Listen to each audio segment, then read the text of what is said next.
के लिए रोकना नामुमकिन होगा। इन हकाइक को देखते हुए मुसाद ने इसराइल को खबरदार किया कि गजा इसराइली फौज के लिए कब्रिस्तान बन सकता है। Hello guys, welcome to our channel. और आज हम लेके आए prediction of prophet Mohammad about Israel Palestine conflict. So ये चीज़ बहुत हैरान करने वाली है बिकॉज प्रॉफिट मोहम्मद तो आज से 1500 साल पहले थे एंड तब की बात है। और देखा जाए तो जो इजराइल पैलेस्टीन कॉन्फ्लिक्ट है ये तो 1947 से चालू हुआ, या फिर आप कह सकते हो थोड़ा पहले से थोड़ा उभरता हुआ आ रहा था। तो इसको ज़्यादा साल नहीं हुए चीज़ों को हुए, तो तब ये कैसे इन्होंने प्रिडिक्ट कर लिया था, वो चीज़ यहाँ पे बहुत हैरान करने वाली है। और मैं जानना चाहूँगा क्या प्रिडिक्ट किया था, उसे देखते हैं। और हम लोगों ने इससे पहले डॉक्टर इजरार अहमद की भी वीडियो देखी थी, उन्होंने भी कहीं ना कहीं प्रिडिक्शन दे रखी थी इजराइल और फिलिस्तीन के कॉन्फ्लिक्ट की। और आज हम देखने जाएंगे प्रॉफिट मोहम्मद ने क्या इसकी प्रिडिक्शन करी थी। और मतलब कि ऐसे सीधा सीधा साफ साफ बोल रखा है कि ऐसे करके कि फिलिस्तीन और इजराइल मतलब कि का लड़ाई होने वाली, कैसे मतलब की प्रिडिक्शन करी है, मेरे को वो देखना है। तो मैं बहुत ज़्यादा एक्साइटेड हूँ वीडियो को देखने के। तो स्टार्ट करते हैं, वही देख लेते हैं कैसा होगा। तो आप भी जगह हम भी देखते हैं, लेट्स स्टार्ट। उर्दू टाइमलाइन देखने और सुनने वालों को हफीजुर रहमान के जानिब से अस्सलाम वालेकुम। नाजरीन, कहते हैं जब गीदड़ की मौत आती है तो वो शहर का रुख करता है, और इसकी मिसाल हम पहले रूस अफगान जंग में और इसके बाद अमरीका अफगान जंग में अच्छी तरह देख चुके हैं। असल जंग और मुकाबला तब शुरू होगा जब सेहूनी फौज जमीनी रास्ते से गजा में दाखिल होंगे। इस वीडियो में हम आपको हक और बातिल की इस जंग के हवाले से वो हकाइक बताएंगे जो अक्सर लोग नहीं जानते। दरअसल यहूदी अपने मौत के लिए गजा की तरफ निकल चुके हैं, और ये मैं नहीं बल्कि इसराइली खुफिया एजेंसी मुसाद ने भी हुकूमत अहदेदारों को खबरदार किया है कि गजा 2 लाख इसराइली फौज के लिए कब्रिस्तान बन सकता है। इसराइल के पास दुनिया के जदीद हथियार और हर किस्म की ताकत मौजूद है, तो फिर इसराइली खुफिया एजेंसी ऐसा क्यों कह रही है? इसके पीछे वजूहात जानकर आप हैरान रह जाएंगे।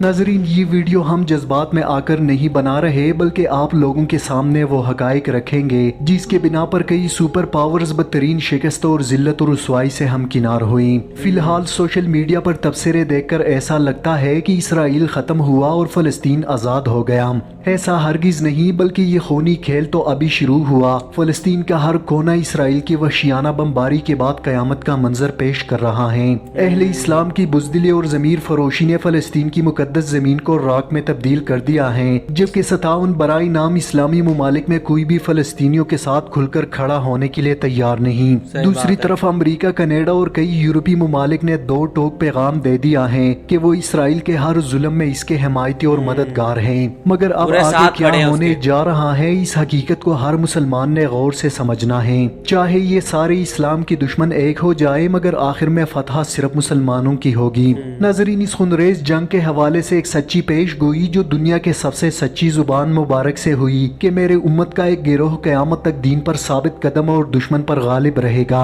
इनसे इख्तिलाफ करने वाले इनका कुछ ना बिगाड़ सकेंगे सिवाय इसके कि इन्हें कुछ माशी तंगदस्ती का सामना करना पड़े, यहाँ तक कि अल्लाह ताला का हुक्म आ जाएगा और वो उसी हालत में होंगे। सहाबा किराम ने अर्ज किया, अल्लाह के रसूल वो लोग कहाँ होंगे? आप सल्लल्लाहु अलैहि वसल्लम ने फरमाया, वो बैतुल मुकद्दस और इसके आस पास होंगे। अब जरा गौर करें, आज गजा में शदीद तंगदस्ती और ग़िज़ाई किल्लत है। जिस तरह हदीस मुबारका में बयान हुआ, हालात बिल्कुल उसी सिमत जा रहे हैं। और साथ में ये भी इरशाद फरमाया कि इनसे इख्तिलाफ करने वाले इनका कुछ ना बिगाड़ सकेंगे। जैसा कि हमने वीडियो की शुरू में आपको बताया कि गीदड़ की जब मौत आती है तो वो शहर का रुख करता है, और यही अंजाम इसराइल का भी होना है। नाजरीन, इसके लिए हमें थोड़ा सा माजी में जाना पड़ेगा, जब अमरीका अपने लाओ लश्कर समेत अफगानिस्तान पर चल दौड़ा। कई हफ्तों तक अफगानिस्तान पर शदीद बमबारी की, टनों के हिसाब से क्लस्टर और डेजी कटर बम आसमान से बरसाए गए, और दुनिया अफगान तालिबान का मजाक उड़ा रही थी कि आप करे सुपर पावर का मुकाबला।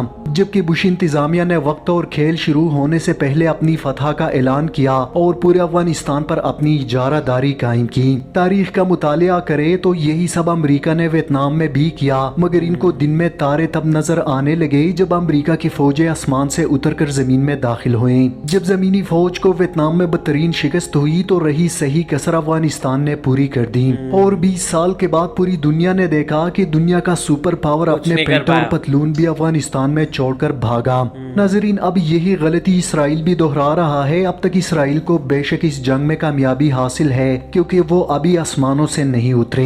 मेरी एक बात अपने साथ डायरी में लिख दे, जिस दिन ये गजा में दाखिल हो गए इनको छुपने के लिए जगह नहीं मिल पाएगी, क्योंकि फिजाई जंग और गुरिल्ला जंग में जमीनों आसमान का फर्क है। गजा से फायर किए गए 90% रॉकेट्स इसराइल आयरन डोम के जरिए रोक सकता है, मगर गुरिल्ला जंग और जमीनी लड़ाई में हर सनसनाती गोली और फायर किया गया रॉकेट यहूदी फौज का इस्तेकबाल करेगा, क्योंकि आयरन डोम को हर जगह ले जाना मुमकिन नहीं। जमीनी जंग में हमास के जानिब से आतिश व आहन की ये बरसात इसराइल के लिए रोकना नामुमकिन होगा। इन हकाइक को देखते हुए मुसाद ने इसराइल को खबरदार किया कि गजा इसराइली फौज के लिए कब्रिस्तान बन सकता है, जबकि हमास के सरबराह ने पहले ही बयान जारी किया कि गजा कोई बाग नहीं जहां इसराइली फौज को वेलकम किया जाए, बल्कि इनका इस्तेकबाल जबरदस्त और ताकतवर हमलों से किया जाएगा। अब जरा तसव्वुर करें, जो लोग सरों पर कफन बांधकर लड़ने के लिए तैयार है, क्या इनका मुकाबला करना आसान है? यही वजह है पहले इसराइल ने 48 घंटे का अल्टीमेटम दिया, फिर इसराइल में बारिश का बहाना करके गजा पर हमला रोक दिया और अब नामालूम मुद्दत के लिए ये जमीनी हमला रोक दिया गया।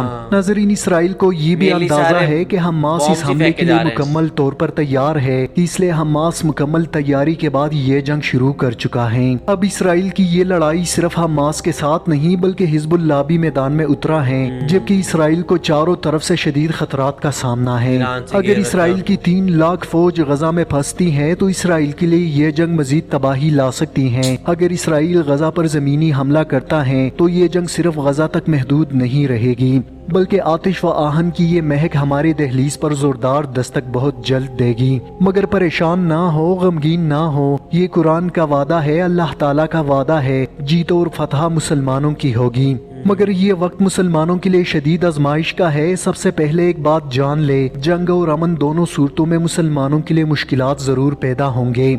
यहूदी मस्जिद अक्सा की जगह द ग्रेट टेम्पल बनाने का इरादा रखते हैं। ये जंग सिर्फ हमास और इसराइल की जंग नहीं बल्कि हक और बातिल की जंग है। इस जंग में यहूदी सिर्फ मुसलमानों पर बारूद से नहीं बल्कि हर तरफ से वार कर रहे हैं। मिसाल के तौर पर कुछ दिनों से सोशल मीडिया पर अजीब किस्म की खबरें वायरल हैं, जहां ये साबित करने की कोशिशें की जा रही हैं कि हमास इसराइल के कहने पर ये सब कर रहा है और ये लोग इसराइल के एजेंट्स हैं। मगर एक बात जान ले, ये प्रोपेगेंडा 5th जनरेशन वॉर का हिस्सा है, जहां दुश्मन के खिलाफ लोगों की जहन साजी की जाती है। जबकि पिछले एक हफ्ते से ये ट्रेंड सोशल मीडिया पर आम है, यानी हर वो आदमी जो जुल्म के खिलाफ आवाज उठाता है या मुजाहिमत करता है उसे एजेंट डिक्लेयर करके दुनिया में बदनाम किया जाए। इसकी कई मिसालें पाकिस्तान में भी मिलती है, जिसने इन ताकतवर लोगों की बात मानने से इनकार किया, इनको अपने जोर से रास्ते से हटाया गया, और जिन पर इनका जोर नहीं चलता जैसा कि हमास, तो इनके खिलाफ ये फिर इस किस्म के झूठ और बुहतान का सहारा लेते हैं। माजी में इस किस्म के बुहतान सद्दाम हुसैन, मुल्ला उमर और उसामा बिन लादेन पर भी लगे कि ये लोग अमरीकी एजेंट्स हैं और अमरीका के लिए काम कर रहे हैं। लेकिन वक्त ने साबित किया कि ना तो ये लोग अमरीका के एजेंट्स थे और ना ही इन लोगों ने इस्लाम और मुसलमानों के साथ गद्दारी की। अब आप लोगों ने इस 5th जनरेशन वॉरफेयर को समझना है, और जो लोग इस तरह के बुहतान बाजी करते हैं तो या तो ऐसे लोगों के पास इल्म और शऊर की कमी है, या ये लोग पक्के इस्लाम के दुश्मन और यहूदियों के एजेंट्स हैं। इंशाअल्लाह हक और बातिल की इस लड़ाई में जीत हक की होगी, जबकि अल्लाह ताला से यही दुआ करते हैं कि हमें इन जालिमों की शिकस्त और नामुरादी अपनी जिंदगी में देखना नसीब करें। बहुत ही ज़्यादा इंफॉर्मेटिव वीडियो थी। बेसिकली इसमें यही बताया था कि कैसे इज़राइल और फ़लस्तीन के बीच क्या क्या चीज़ें चल रही है, यही बता रखा था। और इसमें यही बोला था कि जो हमास है वो भी अब उन पे अटैक कर रहे हैं इज़राइल को। तो और अब ऐसा नहीं है कि इज़राइल को सिर्फ फ़लस्तीन से खतरा है, हमास से भी है। तो ये वाली चीज़ में, और मेरे को नहीं लगता कि इसमें ये प्रिडिक्शन वाली चीज़ कुछ भी बोली कि जो प्रॉफिट मोहम्मद उन्होंने ये प्रिडिक्शन करी, क्योंकि कहीं भी चीज़ मेंशन ही नहीं थी। तो पता नहीं उन्होंने टाइटल क्यों ही रखा था इस वीडियो का, क्योंकि इन्होंने बस यही सारी चीज़ें बताई कि क्या चल रहा है बेसिकली अभी इज़राइल और फ़लस्तीन के बीच। और ये हम चीज़ें पहले से जानते हैं ना। तो लाइक मुझे समझ नहीं आया कि इस वीडियो में उन्होंने कोई प्रेडिक्शन की थी या उन्होंने एक्चुअल में प्रेडिक्शन नहीं करी थी। अब वो तो पता नहीं क्या, तो प्लीज़ हमें कमेंट करके ज़रूर बताइए। मुझे बस ये लगता है कि वो बीच में बस ये कह रहे थे कि हदीसों में लिखा है कि भाई کہ اس طریقے سے اینڈ میں مسلم جیتیں گے ہی اور وہی صحیح ہوگا، لیکن ان کو بہت ساری پرابلمس فیس کرنی پڑ سکتی ہیں جو ہو رہا ہے، تو شاید وہ چیز کے بارے میں بات کریں. باقی اس کے علاوہ تو ہاں بالکل، کیونکہ اس کے بارے میں تو بس باقی یہی تھا کہ کس طریقے سے اسرائیل اور پیلسٹین کا جو کانفلکٹ ہے وہ چل رہا ہے، اینڈ اس میں کیسے اسرائیل جو ہے ان پہ اٹیک کر رہا ہے، اور کیسے اگر اس نے بائی لینڈ اس نے اٹیک کرنے کی کوشش کی تب شاید اس کو بہت زیادہ پرابلم ہو. تو اس بارے میں آپ لوگوں کو کیا کہنا ہے، آپ ہمیں کمنٹ میں ضرور بتائے گا. تو ایسے لائک کرتے جائے، کمنٹ کرتے جائے، شیئر کرتے جائے. سبسکرائب کرتے جائیے. بائے.